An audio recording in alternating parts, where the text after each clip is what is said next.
श्री प्रभुपाद जी विदेश गए और आज हजारों लाखों की संख्या में जो बिल्कुल भगवान को नहीं जानते थे वो श्री कृष्ण नाम जपने लगे। और ये जीवन मुक्तता की बातें केवल भारत में ही है। भारत के सिद्धांत और ब्रह्म ऋषियों में ये स्वर्ग नर्क की बातें तो आपको मिलेंगी। क्या भारत में जो पैदा हुए सब मुक्त हो जाते हैं क्या सब भक्त हैं क्या?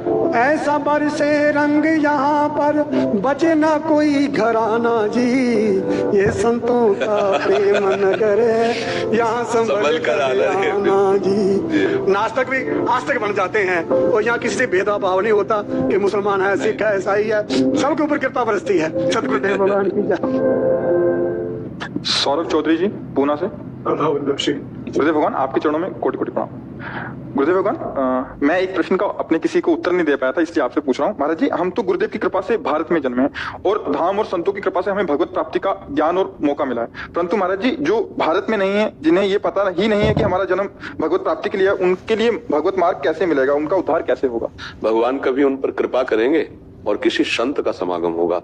जब द्रवहि दीन दयालु राघो तो साधु संगति पाइए। जैसे श्री प्रभुपाद जी विदेश गए और आज हजारों लाखों की संख्या में जो बिल्कुल भगवान को नहीं जानते थे वो श्री कृष्ण नाम जपने लगे, वो चोटी रखाने लगे, वो धोती धारण करने लगे, वो हमारे सनातन धर्म की बातों को स्वीकार करने लगे।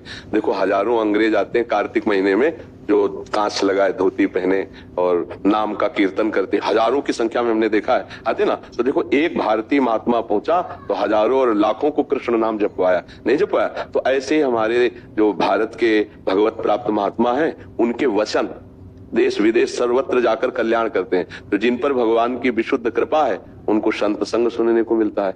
उनको संत संग जहां मिला तो फिर उसका परम कल्याण निश्चित हो जाता है। सत्संगति संस्कृति कर अंता, सत्संग ही जीव के आवागमन चक्र को छुड़ा सकता है। और ये जीवन मुक्तता की बातें केवल भारत में ही है। भारत के सिद्धांत और ब्रह्म ऋषियों में स्वर्ग नर्क की बातें तो आपको मिलेंगी, लेकिन मोक्ष की बात या भगवत प्रेम या भगवत प्राप्ति की बात आपको कहीं नहीं मिलेगी। एक सिद्धांत है भारतीय जिसमें जीवन मुक्त ब्रह्मबोध संपन्न या भगवत प्रेमी महात्मा, ये ऊंची स्थिति की बात है। और इसीलिए जब कभी कोई भारत का महर्षि ब्रह्म ऋषि कोई पहुंचा तो विदेशियों को भी पता चला कि भगवान क्या है। जैसे श्री पूज्य स्वामी विवेकानंद जी महाराज गए तो भारतीय संस्कृति का, ऐसे कितने महापुरुष जा करके तो सोए हुए विषयों में पुरुषों को जगाकर संयम में लाए। देखो हमने देखा कि विदेशी जन जो है बड़ा भागवतिक वैष्णव आचार धारण करने लगे। आप देखो ना इस्कॉन में देखो जाकर के तो वैष्णव आचरण धारण करते हैं जो हमारी भारतीय संस्कृति है उसके अनुसार मूड़ मुड़ाए, चोटी रखाए, तिलक लगाए, कंठी धारण किए, कीर्तन कर रहे हैं नाम, ये हमारी भारतीय तो पद्धति है भक्ति की, उसको स्वीकार किए हुए हैं। और हमारा दुर्भाग्य हो रहा है कि हम उधर की संस्कृति को स्वीकार कर रहे हैं। नहीं, ये हमारा दुर्भाग्य हो रहा है। वो हमारी संस्कृति स्वीकार कर रहे हैं, संयम नियम की तरफ बढ़ रहे हैं, हम अपने संयम नियम धर्म से भ्रष्टता की तरफ बढ़ रहे हैं। तो चाहे कहीं भी कोई पैदा हुआ हो, जब कल्याण का अवसर आता है तो उससे साधु संग मिलता है। क्या भारत में जो पैदा हुए सब मुक्त हो जाते हैं क्या सब भक्त हैं क्या? अरे कितना 140 करोड़ जनसंख्या है, तो 140 करोड़ भक्त थोड़ी है।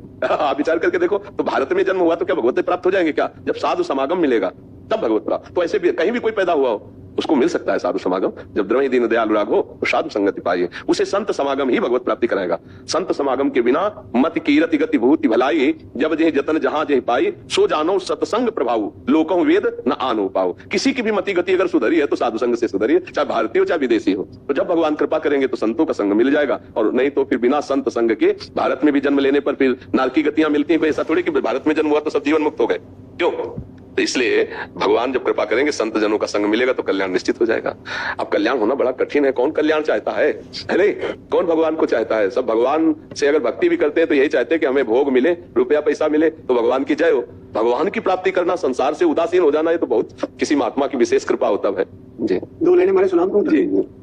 ये संतों का प्रेम नगर है, यहाँ संभल कर आना जी। जो भी आ जाता है यहाँ पर हो जाए दीवाना जी। ये संतों का प्रेम नगर है, ऐसा वर्षे रंग यहाँ पर जन्म जन्म तक मन भीगे। फागुन बिना चुनरिया भीगे, सावन बिना बदन भीगे। ऐसा वर्षे रंग यहाँ पर बचे ना कोई घराना जी। ये संतों का प्रेम नगर है, यहाँ संभल कर आना जी। यहाँ द्वैत की सुई न चुभती, फूल पतासा पानी में, पहने ताज फकीर घूमते सतगुर की रजधानी में। यहाँ पिया से मिलना हो तो, यहाँ पिया से मिलना हो तो परदेस भी हटाना जी। ये संतों का प्रेम नगर है, यहाँ संभल कर आना जी। चार धाम का पुनः मिलता इस दर शीस झुकाने से, मजा है क्या उस जीने में जो मजा यहाँ मर जाने में। बिल्कुल। हाथ जोड़ कर मौत खड़ी है, जीते जी मर जाना जी। यह संतों का प्रेम नगर है, यहाँ संभल कर। बहुत सुंदर। ये सब आपकी कृपा का फल जो महाराज रंग बरसता है। जो कभी मंदिर नहीं गया, कभी सत्संग नहीं गया, उसका मन भी यहाँ रस से आकर भर जाता है। नास्तिक भी आस्तिक बन जाते हैं, और यहाँ किसी से भेदभाव नहीं होता कि मुसलमान है, सिख है, ईसाई है, सबके ऊपर कृपा बरसती है। सतगुरुदेव भगवान की जय। आज भाव आया था मैं महाराज जी, बहुत सुंदर, बहुत सुंदर। ये चीज तो संतों में ही पाई जाएगी। चाहे जो